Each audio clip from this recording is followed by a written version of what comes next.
Good morning, good afternoon, good evening, wherever you are in the world. Thank you so much for joining us today. My name is Chantelle Here, and here on this channel, I like to talk to people about live streaming, and I like to talk about live streaming because I'm a live streaming addict. Today, we have the amazing Rob Balasabas with us, and he is just, I'm not going to introduce Rob. Rob's going to introduce himself. So, Rob, like, what do you do? Like, What do who I are do? you? That's I know we were trying to figure out what I do and what my title is, but yeah, I mean, Yeah. first, Chantelle, thanks for having me on the show. I was like, oh, I wonder when Chantelle might invite me to the show because I see my friends on the show and I see Andrew and Justin and Shelly, and so very cool. I saw Viper as well here, so very cool. Congratulations on the show on the new channel. Very Thanks so cool that you're much. doing that. Yeah. It's Um, nerve-wracking. yeah, so yeah, Rob Balasabas. So I guess by day, I'm the head of partnerships and community And at communities, you just got uscreen.tv. an extra bit added, didn't you? Yeah. So recently I just been handed the keys to our community, and so making sure that community for us with other creators and everything is really being nurtured. And so yeah, that includes all the social channels, except YouTube, and then also our partnerships, with creators and influencers and brands and stuff. So that's all under sort of that's on my bucket here at Uscreen. And so That's a yeah, and then very big bucket, Rob.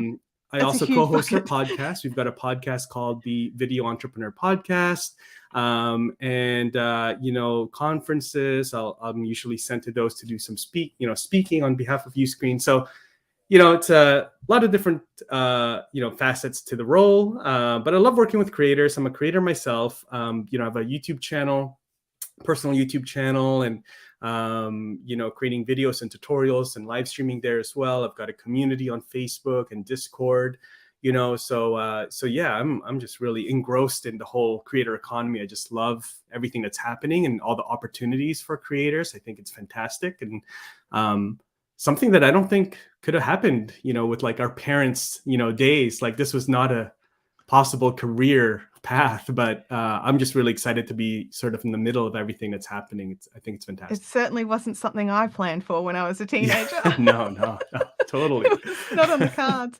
Back with dial-up. Exactly. Oh my gosh. So you've just described about 95 hours worth of stuff that you do every week, but you're also like a husband and a dad, Well, and yes. you also like I'm gonna say try because we all try to have a full life outside of Mhm. work as well. How do you balance like Yeah. all of this? Like, there's so much to balance. Yeah, that's a really good question. That's a really good point, actually. Yeah, I mean, above all of those things, those roles that you just mentioned, the latter roles, the most important for sure. Mm, Husband, and dad. We've got two young kids, 12 and 8. And so definitely, that is a priority. And so, it's interesting. I mean, I work fully remote. I'm in Vancouver, Canada. And so our team at Uscreen is fully remote. We've got team members in Spain, Portugal, Brazil, New York, LA, Washington, DC, like everywhere. And so, we are really embracing the whole remote work culture. Our schedules are all over the place, but we're able to control it. I'm able to step away, pick up the kids if I want to, drop them off in the morning, a couple times a week and things like that, take, yeah. a break in the middle of the day and, kind of go for a walk or lunch or coffee. And, there's a lot of those things. Now, in terms of, like you said, there's 90 hours of everything that I just mentioned. I think it's important to like really time block and control your days and like plan your days. And so that the days don't just kind of plan you, and take over your day, and you're kind of Yeah. just like floating around trying to get things done. So, there's a lot of planning. There's systems in place for us. There's tools, Notion and different tools that we use to make sure that everything is sort of like organized, Yeah. depending on the functional team. So yeah. It's always a big moving ship Yeah. for sure. Gosh. 'Cause I look at what I'm doing and I'm just like, "Ooh," like, I have one child and she's 17, so she pretty well doesn't need me anymore. And Oh. well, she got her You license don't look last like week. you I would don't have a even need to be a 17-year-old. taxi anymore. Like I can't believe that. You look too young to have a 17-year-old. Oh, well, thank you for that. But no, I definitely do. She's 17 going on 35. And I bet. and yeah, so I just look at it and I just think, like, between like trying to like planning your content using Notion, using all the different things that you've got at your Yeah. disposal, Mhm. having a team to work with as well with at Uscreen, Yeah. that is awesome too, because it kind of makes you accountable for your time as well, because it's Yeah. like a lot of us creators, we are working for ourselves by ourselves, so we're only Right. accountable to ourselves. Right. And sometimes it makes it easy just to go, "Meh, mhm." Whereas Yeah. when you've whereas when you've got like the rest of, you screen that might be waiting on a response or waiting on you to do something, or it probably feels a little bit more like, okay, this is like I've got a time frame to Right. do this and this and this. Do you find that that was a big difference for you? Yeah, I think I think both. Definitely, you screen, you're definitely accountable. There's people that you report to and there's people that report to you kind of thing. And so it goes both ways and you're accountable to both, right? I always think that, if you're a leader in any capacity, whether you're inside a company or if you're a creator, you're definitely a leader because there's people like that are looking to your content and learning from you and taking your direction Yeah. and learning from you, right? So I think it's important to be accountable. In terms of like the creator side, I think there's also a lot of accountability there. There's people that are making sure that you are tuning in, that you're showing up, right? They're looking for that next video. They're looking for that Yeah. regular Thursday live stream or Wednesday or Sunday.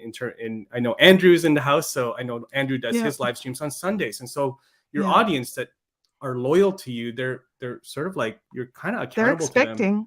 Yeah. Yeah, they're expecting, they want you to show up, and so there's accountability there too. And also there's accountability to what you say. Like, as creators, we know this is like, you're such a public figure that you have to be careful in the things that you're saying and the things that you're giving, the advice you're giving, because people will take that advice and they'll take action on it. So it's, you are accountable to the knowledge that Yeah. you're sharing as well. So yeah, there's a lot of accountability going on for sure. Yeah. There is. Andrew's popped us a question in the chat Mm, here. I'll just bring that up. sure. My question for Rob and Chantelle: content creators have to wear so many hats: filmmaker, Yeah. editor, photographer, SEO expert. How do you choose to focus on what? Yeah, that's a good question. I'm Andrew, just going to drop it Andrew, I down. would It's a actually very, love it's to a hear. very tall question, Andrew, and we're very Yeah, short people. We're going to drop it down.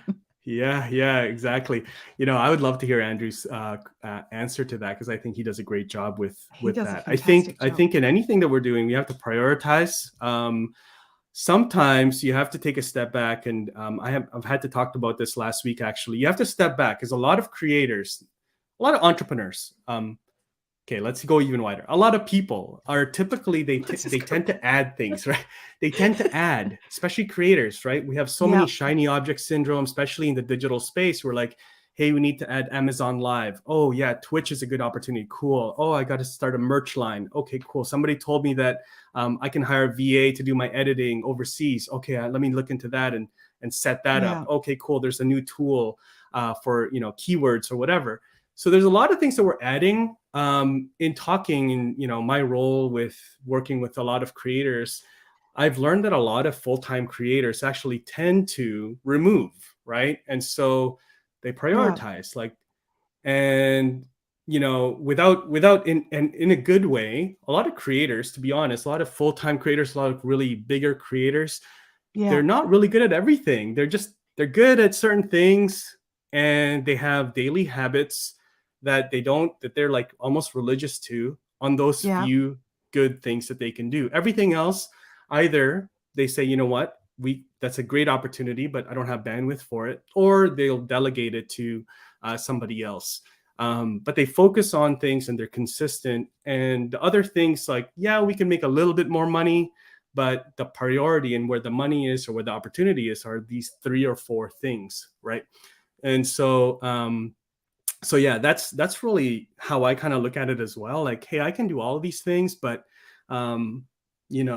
there's things that when you say yes to something, then you got to say You no got to to say no to something something else, else. right? Yeah. And then when it becomes like, well, now I got to say no to a weekend with the kids, or I got to say no to like dinner 3 times a week, that's not a good trade. That's a bad trade. Yeah. That's a bad Yeah. trade. It might be okay a couple times, the first couple times, but if you do that consistently long enough, then that's something that you'll feel, and it's going to really impact you negatively. So you got to be careful with that. So yeah, just priority. And I know you know that, Andrew. So, but yeah, thanks for that Yeah. question. I think the understanding your bandwidth, understanding where your boundaries are and where your limits are is such an important thing, because it's so easy, like you're saying, it's so easy to keep adding and adding and adding. And the more you add, the thinner it becomes, and more people, you're making less impact, is how I see it. So focus in on a couple of things. When it comes to like, because you really, if you are making videos, you really have to record it. You have to edit it. You need a thumbnail photo. You need to make sure it's getting out there and being found. So you kind of have to, these things have to be done for a Yeah. video, but there are tools and ways to do it so that it doesn't take everything. Because if you're giving everything, then there's nothing left for the rest of your life. And then why were you doing this? Right. Right. So that's how I look at it. Because I mean, I'm terrible at creating boundaries. I like being Right. up at 3 o'clock in the morning modding for Nick Niman's live stream. A lot of people And do. yeah, and so because like I'm in Australia, it's not a good time zone for me. Right. Right. But I made that decision. I sat down and I thought about it, and it was just like, but I really love doing this and being able to help people in that chat. And it was a decision that I consciously made. I didn't kind of just fall into it. And I think as long as we're making our decisions consciously and Yep. thinking about how we're doing it and what the cost will be versus what the benefit will be, I think that's the best way to go forward. That's my answer to that question, Andrew. Yeah. Um, Yeah. That's great. that That's was a awesome, great Chantelle. question. It's really good. Anyone else lose the M? Lose them. Sorry, lose the M. I can't read. It's like this is I think we're coffee still number there. 2. Yeah, We're we're still still here, I going. think. That's good. That's good. One thing I want to Oh, add, Chantelle, to Andrew's yeah. question, there is such a thing as like, yeah, of course, make sure you're removing things that maybe isn't as productive or beneficial to you or resulting in sort of where you want to end up in terms of just general. But also like there's ways to also make things more efficient. And this is something I've had to do, especially on my own content creation side with my Yeah. personal things. For example, live streaming.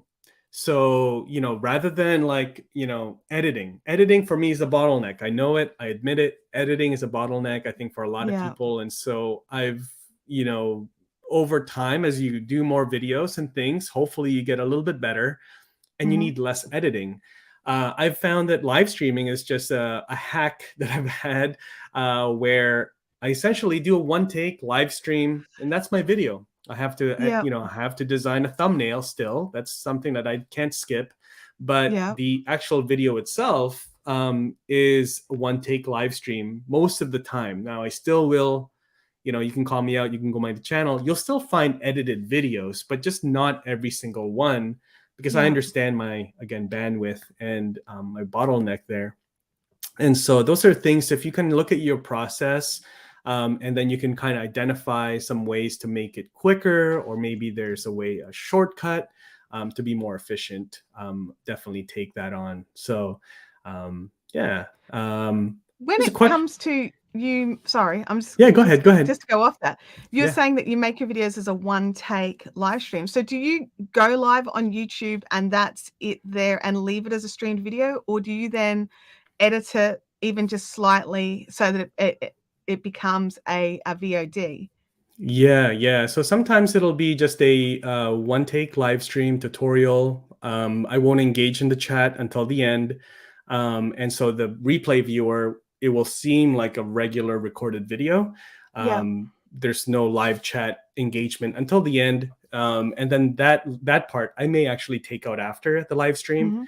I sometimes will also just do one take recordings. I do a lot of tutorials, and so I do a one take recording, and then I upload it directly, and that's it. It's also, for me, it's helped me become a better public speaker, to do that and focus on just one take recordings as well.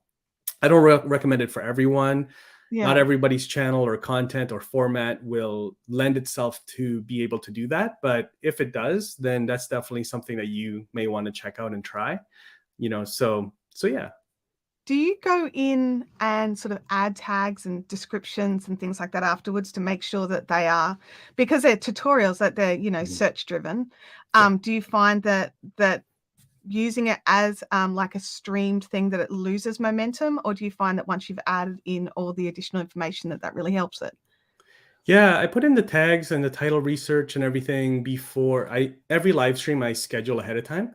I don't typically pop up live, sort of just out of nowhere. So usually to And schedule live stream. why do you make that decision? Sorry, just Yeah, to jump in there. yeah. That way I can put a proper title, I can put the tags, I can put a proper description with links and all of that. And I treat it like a regular uploaded video, the live stream. That also, if when I record it, when I schedule the live stream, that I can also promote it on other platforms. I can promote it on Twitter, LinkedIn, like, hey, I'm going to go live only on YouTube. That way people go and check out the YouTube channel. That usually will get some people already starting to click and subscribe and comment and things like that in the live chat. Also, you can put a channel trailer on your live stream. So it's a great opportunity to have a little message, even if you're not live yet. When somebody goes to your scheduled live stream on YouTube, you have a little 30-second, sort of channel trailer, like, hey guys, really excited to see you in the live stream. We're going to be talking about this and this. I'll see you there, but make sure that you give this a like, share this on social, so that we can have a real party during the live stream. Yeah, there's a lot of things that allows you to do that, especially if you have a guest, just like you did with me with this live stream. You schedule ahead of time. The guilt is coming in, so I didn't do a channel trailer. and then now I can share this as your guest for this stream. I was able to share it ahead of time with my network as well, and then now your guests' audiences can come and discover your channel. So many benefits to scheduling ahead. To scheduling, absolutely. And it also makes you watch the clock and get ready and just do it. I try to schedule 2 days ahead of an event. I don't like to go more than sort of 3 or 4. Do you have a sort of like a sweet spot for how far ahead you like to schedule? Yeah, about 2 to 4 days. Yeah, 2 to 4 days, I feel. Anything longer, I find it's kind of like, well, that's too long. I think people forget. Yeah, people forget. I'd forget. Yeah. People forget. So I would say about 2 to 4 days for sure, if you can. Yeah. Oh, that's awesome. So you've been working in this sort of creator help industry. Yep. You'd think after 5 years of live streaming, I could put a sentence together. Turns out, no. So, because you're at Uscreen now. You've been at Uscreen for a little while. You've been promoted, even you've been there that long. But you were also at TubeBuddy, at Thinkific. What made you sort of go into that area in the first place? Like you said that doing this role got you to start becoming a creator yourself. Yeah. But what made you decide to go that sort of role in the first place? Yeah, that's a really good question. Kind of takes me way back. Before working so basically Uscreen, TubeBuddy, Thinkific are my last 3 roles. They're all somewhat in the creator economy. Before that, though, I was working at a digital agency. So I was making WordPress websites, doing SEO backlinks, paid ads. I was one of the agency guys. I was, in the agency world. And I was doing that for about 6-7 years right out of college. And then a friend of mine who was working at Thinkific at the time invited me and said, hey, there's a new startup in town. They're actually based in Vancouver, where I live. You know, they're doing online courses. I was like, who does online courses? So weird. Like, you mean like teaching and you're gonna pay people online? Like, so weird. And so Yeah, I it's grabbed so weird. so weird, right? It's like, this is like around 2015, 2016, I want to say. Yeah. And you know, things were just kind of new. And yeah, so grabbed coffee with him in the like dingy part of downtown Vancouver. It's a startup kind of part of the town. And you know, and they had a little And office you were there. like, yeah, this looks Yeah, I was fantastic. like, oh, this is okay. It was like no kidding, it was like a warehouse, like a old like meat warehouse turned into a co-working space. And it was like, yeah, Oh, one of those, there's like garage doors, you know, you don't go through a door. yeah, But yeah, there was about 10 people at Thinkific at the time, and I was number 11 when I joined. yeah, um and then yeah, I was there for about 4 or 5 years. Didn't know where that, you know, that coffee would lead, but I was there for about 4 or 5 years. The, you know, online space grew. Yeah, online courses, sorry, my camera's it's all blurring right. out here. But It's all the good. We digital can still sort hear of you. knowledge, selling knowledge space really grew, and click funnels and all these guys started coming up. And we were in the middle of it. By the time I left Thinkific, there was about 150 team members. And Wow. Okay. yeah, it was Still in the crazy. dingy So warehouse? no, no, no. That was probably a once in a lifetime experience. To experience like a little tiny startup to kind of really go through all the different evolutions of a company. It was pretty Yeah. fun season in life. But yeah, during that time, that's when I got thrown in as the community manager to do video interviews and live streams. And um, platforms like StreamYard and stuff were not around yet. They were maybe around the last year that I was there, but you had Yeah. to go natively live on Facebook, on the Facebook app Yeah. and Because was stuff. And Wirecast even in the mix then? Like, because Wirecast Wirecast was came in around. early, but they were What expensive. expensive. It was like you had to be like a producer professional, went to like college for like broadcasting to figure I out feel that way a Wirecast. little bit about vMix as Yeah, well. yeah, Like, yeah, they're yeah. both fantastic tools, but Yeah, they take a yeah. lot. It Yeah. was a headache. It was a headache, but we tried. And you know, we had a video guy that would run it. You could never do something like this. So it had to Yeah. be a big production. But yeah, that's where I started doing videos. And then I met Andrew and the guys at TubeBuddy. And you know, Yeah. that opportunity came up, and I really, there was like a couple companies that I thought, well, you know what, I'll entertain the opportunity, if because I really love Thinkific. Yeah. And TubeBuddy was one of it, just watching them from the outskirts of things. Yeah. If that opportunity came, I would definitely jump on it, and it did. So yeah, so the rest was kind of history. And so at TubeBuddy, you were, I think I dealt with you in relation to affiliates, but Affiliates, yeah, yeah, yeah, yeah. yeah. I was What managing the made affiliate you, program. yeah, so what made you do, Andrew's just worked out I made him a mod. That could have been a very Welcome. bad decision. Yeah. Um, sorry. But what made you decide to jump from TubeBuddy to Uscreen? Like, because Oh yeah. they're quite different roles. Yeah, you know what? Well, it's a little bit different, but a little bit similar as well. Like basically, at TubeBuddy, I was managing our affiliate program and our partner program. We had a lot of affiliates at TubeBuddy. There's a lot of TubeBuddy, you know, people that love it and promote TubeBuddy. Yeah, and then, but yeah, the guys at Uscreen were good friends of mine, and I really enjoyed talking to creators about their business and like monetization, and somewhat unofficially advocating for them to like, hey, whenever I talk to a creator, very quickly it'd be like, okay, cool, like what's the business behind your content? Like tell me about that. That's like Yeah, really what sparked, you know, a lot of interest for me. yeah, And you know, coming from the Thinkific days, I was like, okay, well, what's like your different revenue streams? And so I really enjoyed those conversations with creators and having, you know, talks and like pushing them and like motivating them to build businesses, not just like build subscriber bases. You know, let's build a yeah, business, because I think you have a massive opportunity here. And so the opportunity with Uscreen came up. I was friends with some of the team members there, and they wanted to grow their partner program. And so they said, hey, we like what you're doing at TubeBuddy. Like, what's that going to look like over here? And so we went back and forth a few times, but yeah, the opportunity was there, and you know, I couldn't pass it up. They just wanted to build a partner program for creators, with somebody that's sort of entrenched in the creator economy already in that community. And so it was a really good fit. And so here I am, and here we are. I have a question. It's a little, adjacent. Yeah, of course. I don't stalk you at all online ever. But you seem to come out of like you're in and out of shared workspaces like so often.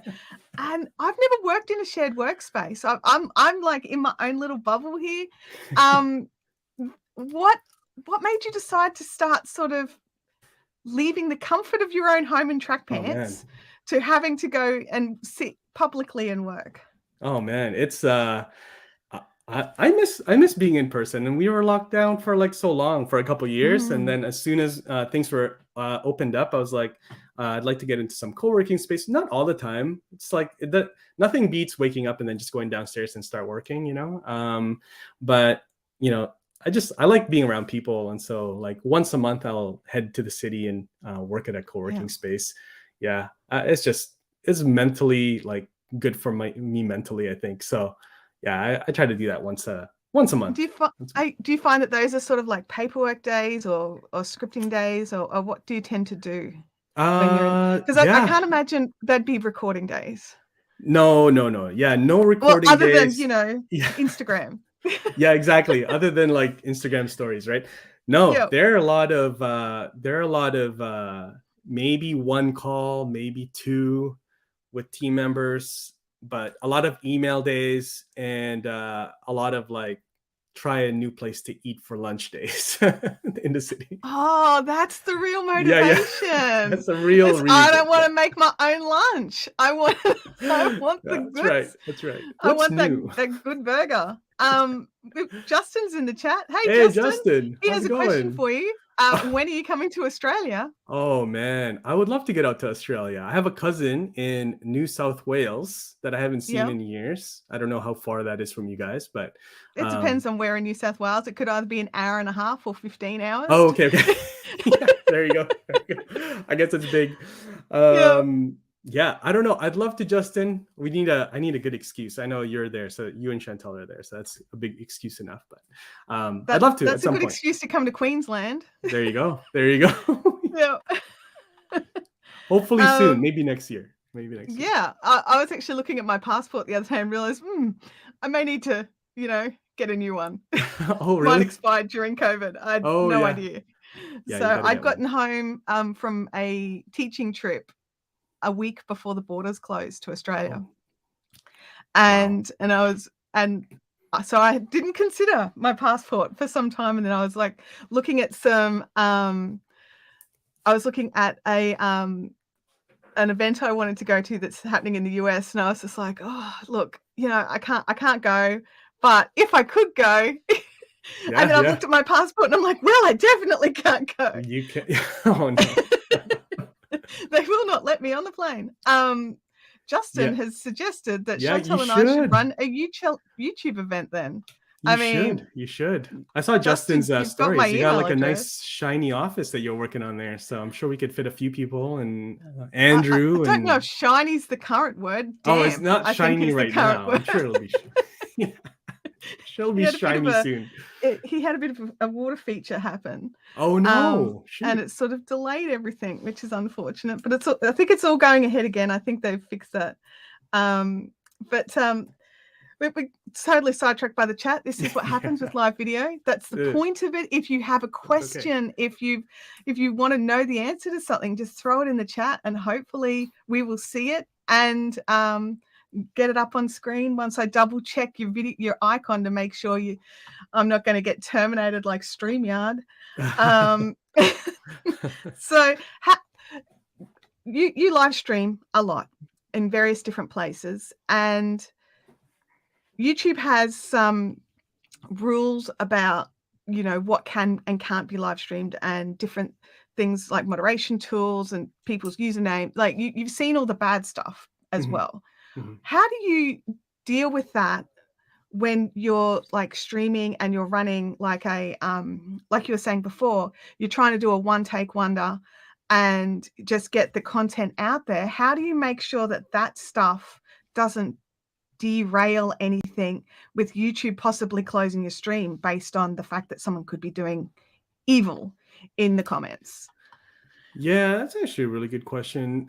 Fortunately, I haven't the type of content maybe, or just the type of channel I have. I don't have a lot of trolls, I guess, Yeah. So yeah, it's not something I've had to worry about.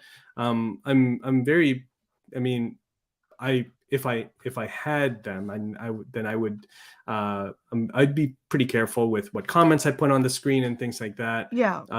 So yeah, I know that that's becoming an issue with even the comments with YouTube, sort of, punishing and penalizing different creators. But yeah, I don't have that issue.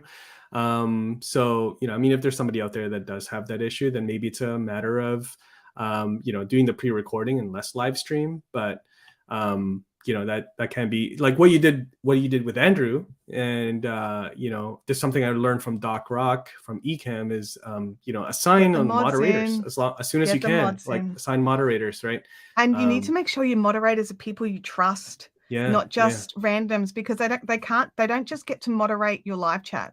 They get to moderate yeah. your VOD videos as well. That's right. So you need to trust. I'm just scrolled back because I did miss a question. Yeah, I saw that. Yeah. Florida Manufactured Russell says, my question for Rob is, what are your objectives with your YouTube channel? It's really good. Yeah, my objective has always, I guess, changed over the years, the last 2, maybe 3 years that I've had my Yeah. YouTube channel active. It's gone from like, hey, I want to build an audience to like, I want to build a community. It really depends, I guess, depending on the stage of your business. I think everybody has different goals.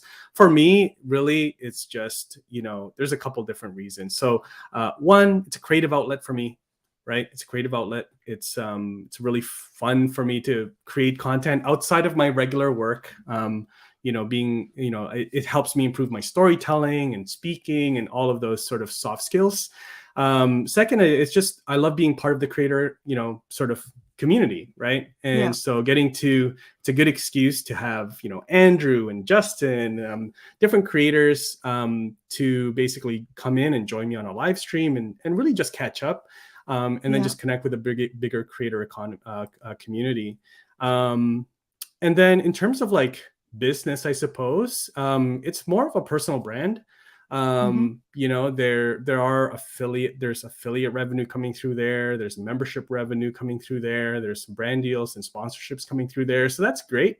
For me in particular, it's not the main primary goal for the channel. So it's more community reach and awareness for personal brand, and then just community. So yeah. I think that's a similar goal that I have for my Fiberific channel. It's the community. I've spent years getting to know people and fostering a passion for something we all have a passion in, like that are in that community, and it just becomes part of that as well. Walter Strong has a question for you. How important is putting chapters on your replay video after going live? Oh, super important. Yeah, Walter, really good question. You should totally do that. Don't do what I do. Yeah, totally. Yeah, it's a great question. You definitely have to put chapters. Chantelle, like, will tell you this. I'm sure we'll tell you the same. Also, the guys in the chat, Justin, Andrew. The main thing for chapters is whether it's live stream, replay, or uploaded, recorded videos, is that the chapters will help your videos to show up in Google search. I think. I mean, there's a lot of other benefits. I think that's what first and foremost why you would do it. Make sure you name the chapters something searchable. Don't make them just section 2. Yes, exactly. Use like the keywords, what people would be searching for as your chapters. So kind of like little mini titles, as your chapters. And then basically it can show up in Google search. When you search different things, you'll notice that there's YouTube videos in the Google search results page. And they're broken up typically in chapters now. It's not just the video, like go watch this video. It's broken up into the actual chapters with the titles, because Yeah. Sometimes what the answer that people are looking for on Google is like halfway through a YouTube video. So YouTube knows everything. They know what you're saying. They're like, they're transcribing everything and pulling all that data so they can Yeah. direct people directly to that part of the video, because they want people to just get that answer or get that thing that they're looking for, that pain resolved as soon as Yeah. possible. They want that Yeah. viewer satisfaction. Exactly. They want that viewer satisfaction. So we have another question from Andrew. Yeah. What are your thoughts on emerging platforms and how do you balance them? Yeah. It's a good question. Yeah, going back to kind of what I said. Yeah, I mean, Yep. every day somebody's like, at least tells me, not every day, I'm exaggerating, maybe a couple times a week. It's just somebody's about like, every day. somebody's like, hey, are you gonna, like, when are you gonna get active on TikTok or Reels Yeah. or like something like, hey, did you know that Facebook Reels is monetized? I'm like, yeah, I know. Like, there's all these things. But again, going back to what we were talking about earlier, Chantelle, like, I don't mind testing. And I think this is something I've also learned from some of the larger creators that, I aspire to build a business similar to them, is that they're not afraid to test. So they'll test something, they know how it works, they can speak intelligently about it, but then they'll go back to, the boardroom or the planning table and be like, okay, well, where does that fit for us? Is that something that we can add on sustainably? I'm sure this is something Justin and Andrew think about all the time when there's a new thing. When Chantelle's harassing Justin as to why he's not going live more, this is his answer every time. Exactly. Right. And so I try to, sort of follow those role models in that, like, I don't want to do everything. You can't, like, but I do want to speak intelligently about it and know that, like, okay, that didn't work for me because I tried it and tested it out. I don't see a fit for what I'm doing right now. Rather than just saying like, oh, that's not going to work because I heard so-and-so say it's not a good thing. So I think definitely test, and then you decide, if you want to try something new, you may have to give up something else. Right. And so that's just something to think about. And when you test something, then like test it for like a specific amount of time. Like, hey, I'm going to do this really hard, really well. I'm going to put my all in for it in like for 3 months. Serious testing, not one go and go, nope, that was a fail. Exactly. Yeah. Because then you're basically just like, you just want you might as well fail. have not bothered. Yeah, exactly. Yeah. I would say when there's new platforms and new things emerging, no matter what, go in and nab your handles. Even if you don't intend to use them, or even if you don't think they're going to be a fit for your business, you don't want somebody else being able to use your handle on there, possibly confusing your audience. I would definitely grab your handle. So grab your name or your business name or whatever it is. Right. And make sure that nobody else can have it. Because I'm that person. Like, you can't have this. Yeah. It's mine. Yeah. That's really good. I've just noticed in the chat that Andrew and Justin are having a little battle of the wrenches. So yeah, I definitely I love that. I love that they're doing that. The 2 best mods that you can find on YouTube these days. They pretty much are those, and if you can get your hands onto the old Doug Houston YT, that's like the dream Our team house. right there. Yeah.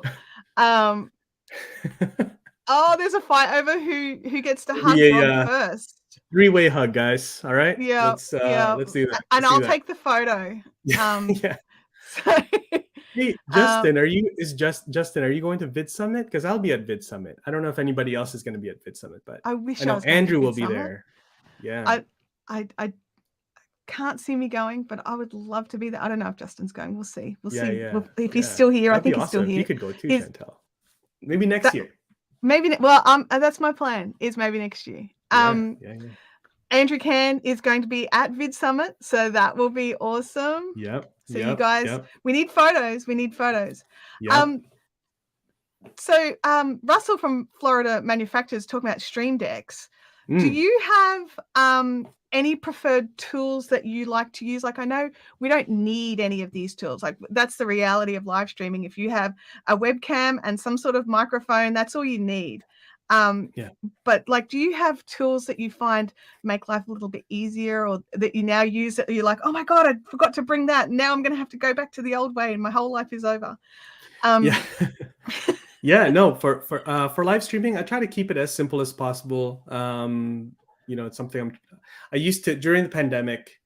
I bought a bunch of stuff, and I'm like, I want to get this and this boom arm and that and this.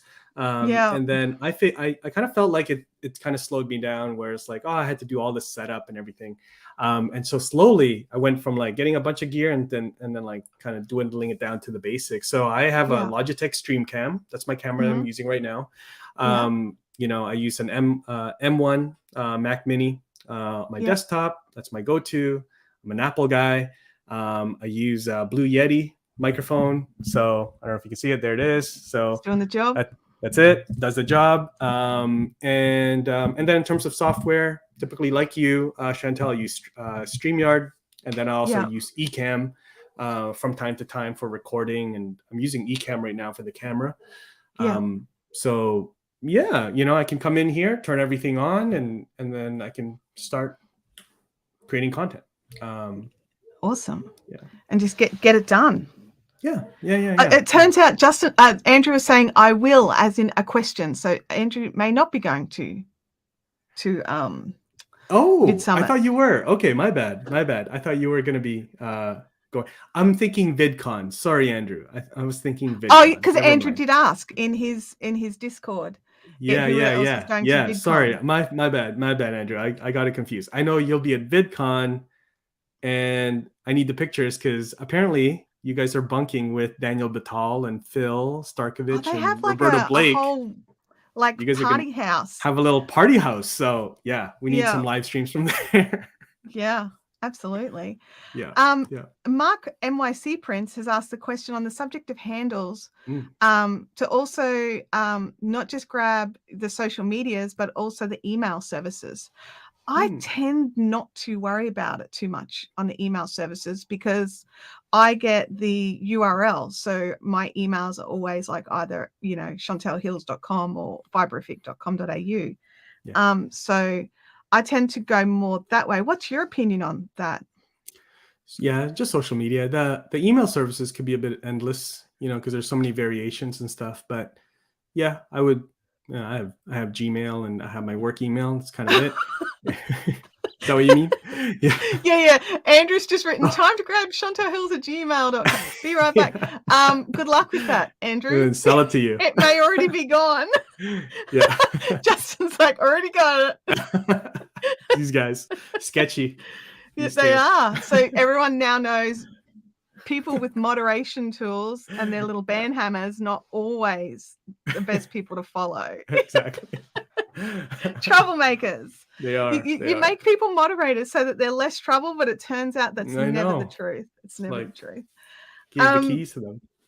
I did. I don't know what I was thinking. I was thinking I could trust them, is what it was. Now my heart is broken. It's over there. Fool me once. On the floor. No, I'm joking. It's now one of the most expensive email accounts available.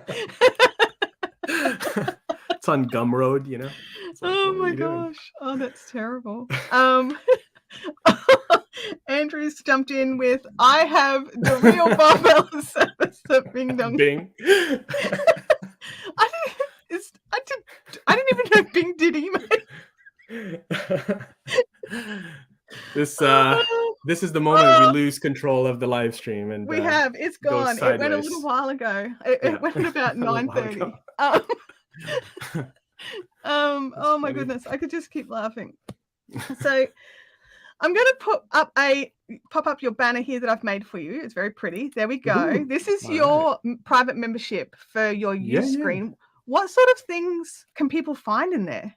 Yeah, on-demand content, and then we also have private members-only live streams, workshops, Q&As, and then we have a Discord community, which you're a part of. That's awesome, and and then that's really it. It's just a way for sort of folks from YouTube to just have a closer interaction with them. And I'm really enjoying that. So it's good. Thank you for sharing that. No worries. I had a little. I do a little bit of research for these sort of gatherings, and I was hunting down. You've got like an Instagram course over on Thinkific, and I was just wondering, like, which platform, like you obviously prefer Uscreen for your full rounded membership.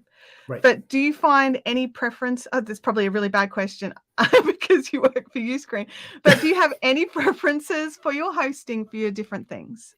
Yeah, yeah. I mean, with my content now, it's mainly videos, and that's why, again, the whole, the lure to Uscreen when that conversation came up was like, okay, cool, yeah, because I see a lot of people are, courses are great. There's definitely there's still a place for courses, but I find that Yeah. people want to learn on their own, and so having sort of a Netflix type offering, and you guys will Yeah. kind of understand what I'm talking about if you look up Yeah. Uscreen. Is that it's more of a Netflix type, offering all videos, very video centric. And so, yeah, that's really my content. There's really no quizzes. I'm not doing any assignments or anything like that. Yay. It's all it's all like videos. Like, let me just show you, and then you guys will do it. Just again, the nature of the content that I create. So Yeah. Okay. I like that. yeah, Andrew has a real question, apparently. What do you think about moving courses between platforms? Should you do it? Is there a gray area? yeah, it's a good question, Andrew. Yeah, happens all the time. For whatever reason, people sort of either outgrow or they need certain features that's not on a platform that they're currently on, and they find something new. Or, a lot of people do move. It is, to be transparent, it is a bit of work. Yeah. But it can be easier depending on like where you have your videos. So let's say you have your videos on like Google Drive or Dropbox. It's pretty easy to migrate those over. Also the other thing to think about is not just moving your content, but also moving your students. So if you have students that are paying monthly, Yeah. something like that, like it can be, it can still be migrated pretty easily, but yeah, it's a bit of just an extra layer of work. A bit of finagling. And then if you want to do something like, if you've got your course in one place and your community in another place, and trying to combine all those into a third place, that can also be next level fun. That's right. That's right. Yeah, community is another aspect for sure. Yeah. So, Yeah. but yeah, we have a whole migration team at Uscreen. So if you have any questions specifically, yeah, feel free to ask. Yeah. Oh, that's awesome to know as well, that there is a team there Yeah, that yeah. that's their job to help. That's all they do. Yeah. Yeah. Oh, that's awesome. Because it can be daunting, especially you've gone to all this effort. You've made a course, like, say, 2 years ago, and 2 years ago, place A was the place to be, and now they haven't kept up with whatever, or they've focused in another direction and you're going in this direction. It's so nice to see that there's multiple options for people. Yeah, that's And right. that That's there is right. places now that you can go that's not just for your course material, but also, bringing your community as well. And I think that's, I'm all about the community personally. Yeah, absolutely. So, Yeah. but yeah, I think it's awesome. Like, I'll Yeah. just say that. I think it's awesome. So you get to be a speaker at some of these events, like VidCon historically. I think was that 2017, 2018 Yeah, at that's a while VidCon? ago. Yeah, Yeah. pre-pandemic. Yeah. And then pre-pandemic was amazing, wasn't it? I got to meet Andrew at a VidCon pre-pandemic. Um, that was It's awesome. we had a VidCon in Australia for 3 years. That's right. In And Melbourne, it right? was Yeah. awesome, and I traveled down every year because I was like, if it ever comes to Australia, I'm going. And then it came to Australia and I was like, I'm going. Yeah. I'm going where the people are. But what makes you decide whether yes or no an event is somewhere you want to speak at or attend? That's a good question. Yeah. Yeah. Chatting, actually, I was at VidFest last 2 weeks ago in Orlando, and actually asked that question with a couple speakers, like, why do you guys decide which conferences? So everybody has their own reasons. Like, I think the main one that was sort of a common denominator across most speakers is that they just want to know that that is a right audience for them. That there's a right fit for them. Me personally, I don't really have a book, or I'm not trying to sell anything, when that's really my approach to speaking. I again, just want to be brand awareness, to be honest. And then also, to grow our audience organically that way. And then just to kind of give back and share some of the insights that we've learned about, what's happening with the creator economy with creators. So, but I know some speakers are like, well, is there an audience? Would they be interested in my product? A lot of talks at conferences sometimes are like sort of quasi sales pitches. And so they want to know, hey, would somebody be interested in my coaching or my, inner circle or, but for me, it's not that. And then, honestly, it's also like, hey, is that a cool place to go? It's like, is that a cool like city, or, is that something that I would enjoy going to? Yeah. So, yeah. Yeah. And networking. Yeah. Andrew's correct. Yeah. Networking. Who is attending? Who are the speakers? The community, typically be like, is that a cool community? Yeah. So definitely that. And then networking and also collaborating. Yeah. Video shooting. Exactly, Andrew. So yeah, doing interviews and stuff is also really fun. Yeah. I've just realized I missed a question here from Florida Manufacturing. Yeah, that's a really good question. Yeah. It's a great question. All in one seems popular, but are the included websites basic, and how much support is there if you want to make them more advanced? Yeah, good question. So yeah, with Uscreen, we have a bunch of templates already, and you can customize them pretty easily, right? I want to say easily, relatively easily. If you can kind of build out a Word document, you can edit the templates that we have. So I want to say, full transparency, I want to say that like 85 to 90% of the people out there that want to build a membership out of the box, Uscreen is pretty much all you'd need. Now, there's going to be folks out there that want something fancier, something flashier, something more custom. Yeah. And so if so, then yes, you can do that as well. You can do it yourself if you have some coding knowledge, or we have, experts, third-party experts, agencies, and freelancers that are familiar with our platform that can do the customization for you at an additional fee to them directly. We're not part of that transaction. But yeah, for most people, 85, 90% of people out there, it's like, hey, this is more than I need. Yeah. I'm question, seeing some though, really interesting, like I was having a little scroll through, like, because it turns out quite a few people I know now have Uscreen as part of their sort of, business model. And it's such a very, like, it doesn't matter what you're doing.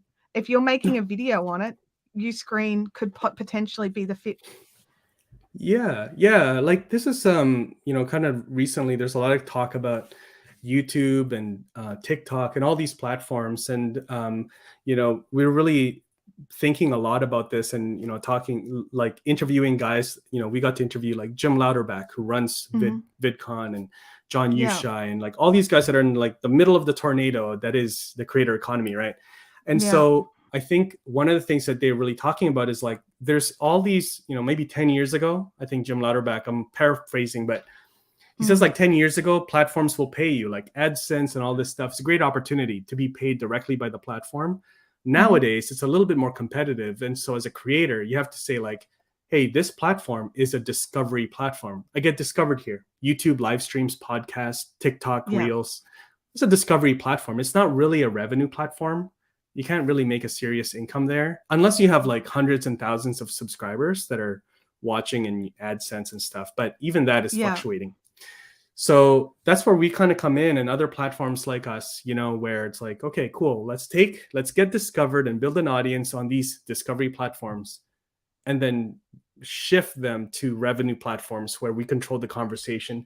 There's no algorithms, right? Revenue platforms typically will not have an algorithm, right? That's where you control the conversation and pay gate your content.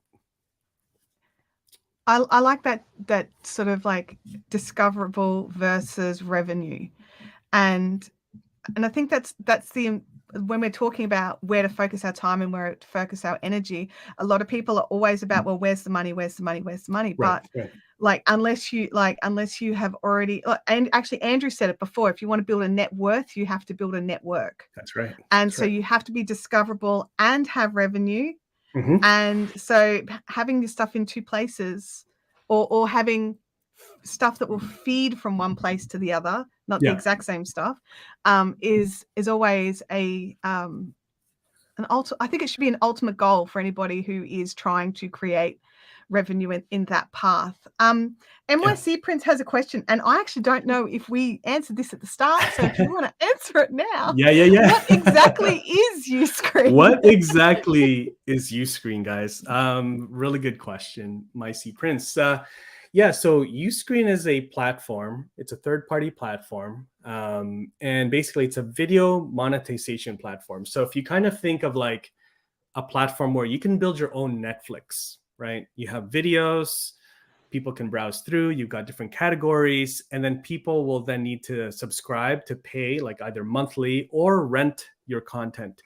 Most people will build a membership, like a recurring monthly fee is what they'll charge for their content. Now, the next question is then, what is the content? What would people pay for, right? Some people will create exclusive content like, hey, this is members only content. This is members only live streams. This is members only behind the scenes content.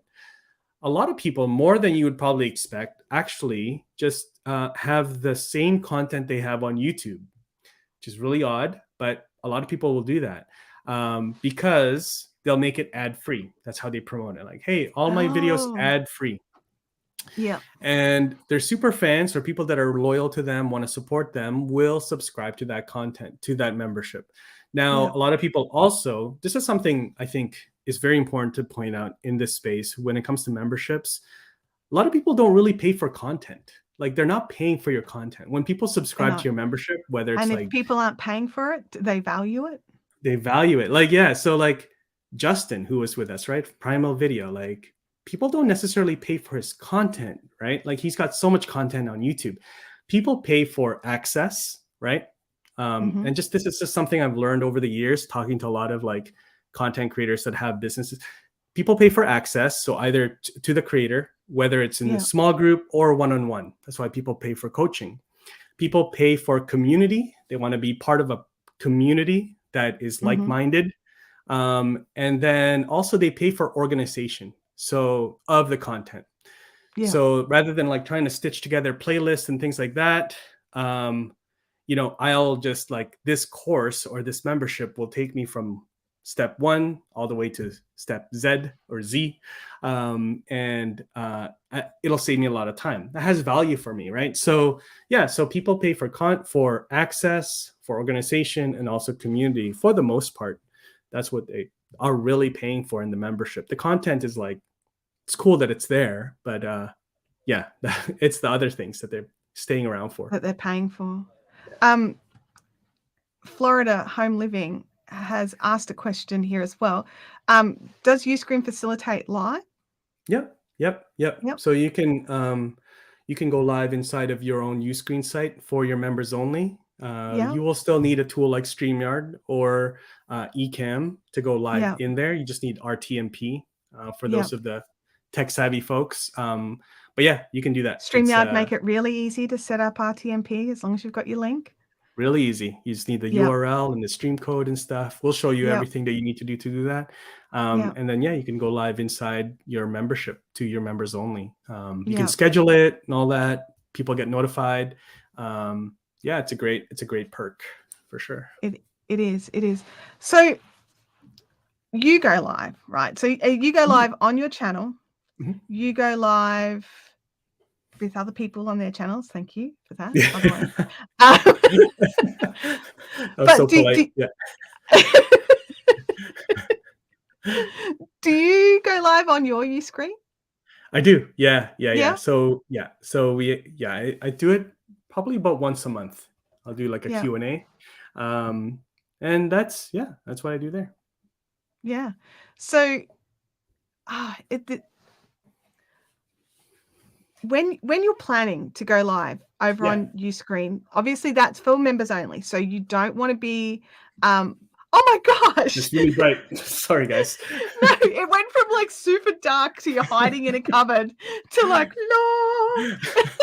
There you go. A little not so bright.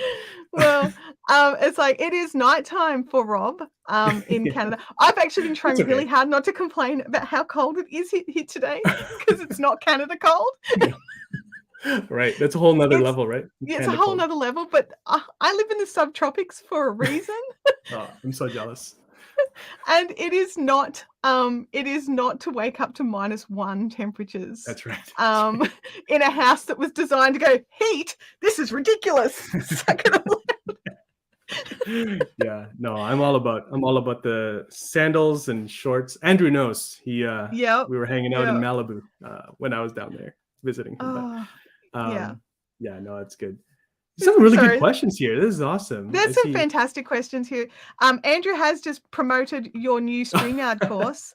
I Thank you, did sir. notice that you've just released that. Is it this week? Yesterday, yeah, yeah, Oh yeah, gosh, it yeah. was. Yeah, it was a couple months in the making, finally. So, actually, this is a good point to make because I get a lot of questions on how to use StreamYard, how to get started, all that. Um, Mm, I'm sure everybody here gets a lot of questions about something all the time about their work yep, and their industry.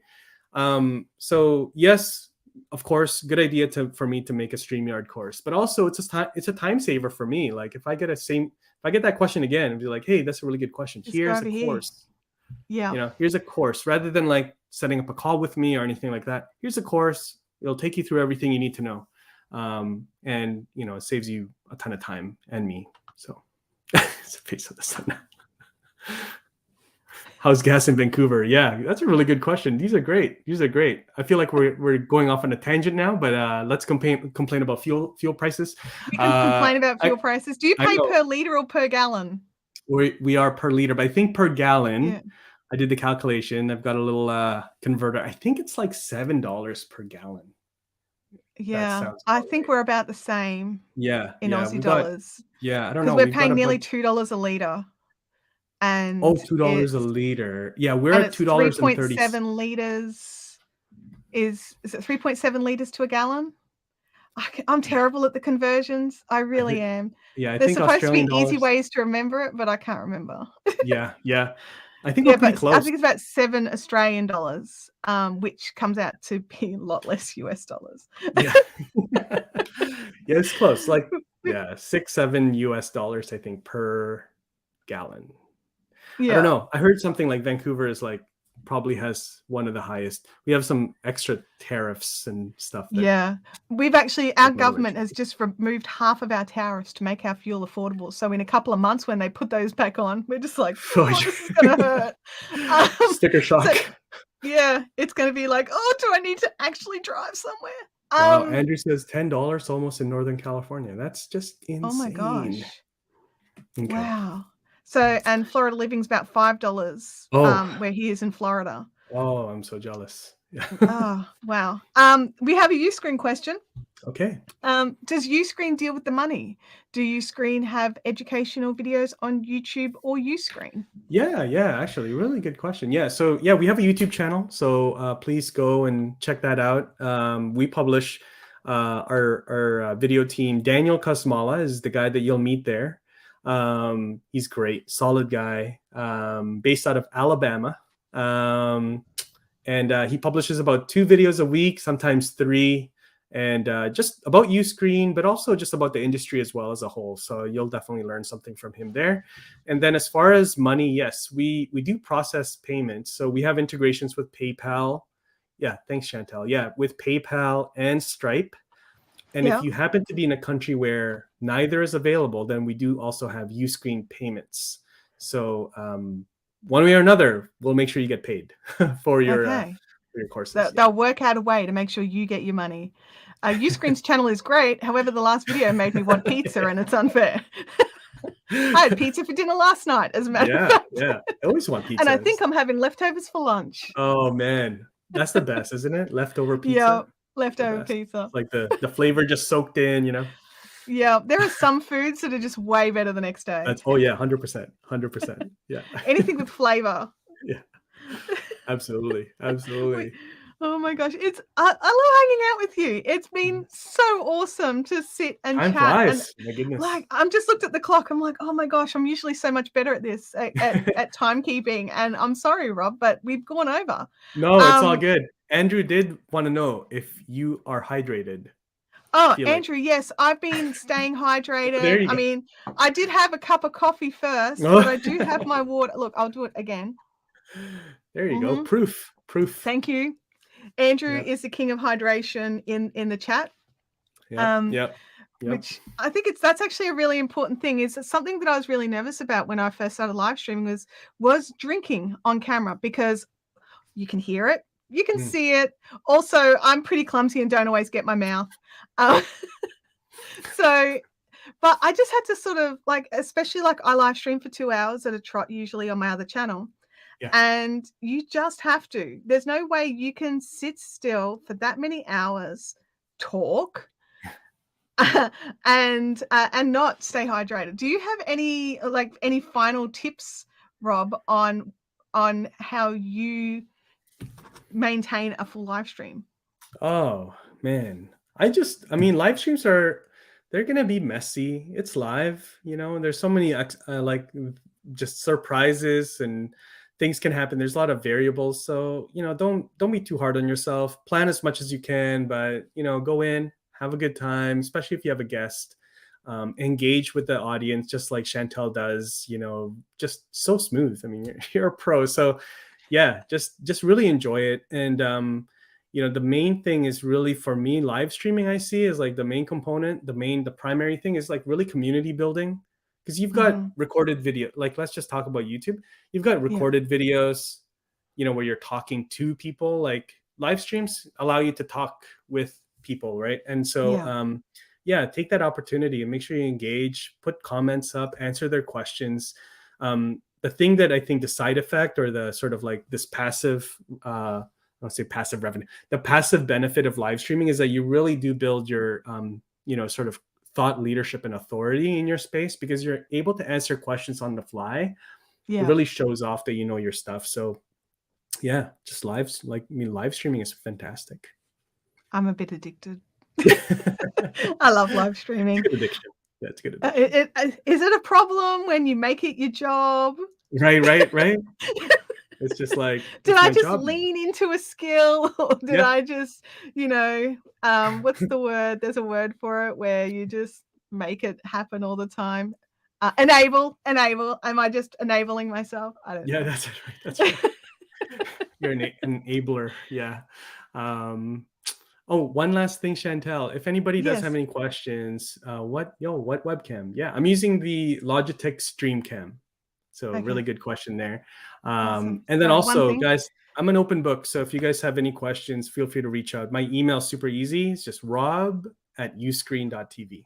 So yeah, feel free to share it, Chantelle. Yeah, anything I And can I've help with. also popped lots of Rob's socials and ways to contact him and watch his content down in the description. So if we lose this Rob at uscreen.tv, you can always find a way to contact him either via Twitter, or like he's Yeah. always got his emails are in everything, so you can find it there as well. Rob is one of those people that is just super easy to converse with. We started conversing via email. Yeah. It's very awesome at problem solving as well, which I just love. So if you've Thanks, got Chantelle. more questions for Rob, please reach out. And like he's just all about the creator and creating a balance as well. So Yeah. I love that. Andrew's favorite way to contact Rob is via smoke signals. So I'm not sure how long they would take to get from Andrew to Rob, being in different countries. That's right. It was a bit Andrew's of a awesome. Chinese whispers because there was a breeze. Um, We might live stream together, me and Andrew. Actually, no, we won't. We'll probably hang out though. I'll be in his town end of the month, so I'm looking forward to hanging out with awesome. Andrew. I hope to see some I hope to photos hang up out with on the you IG.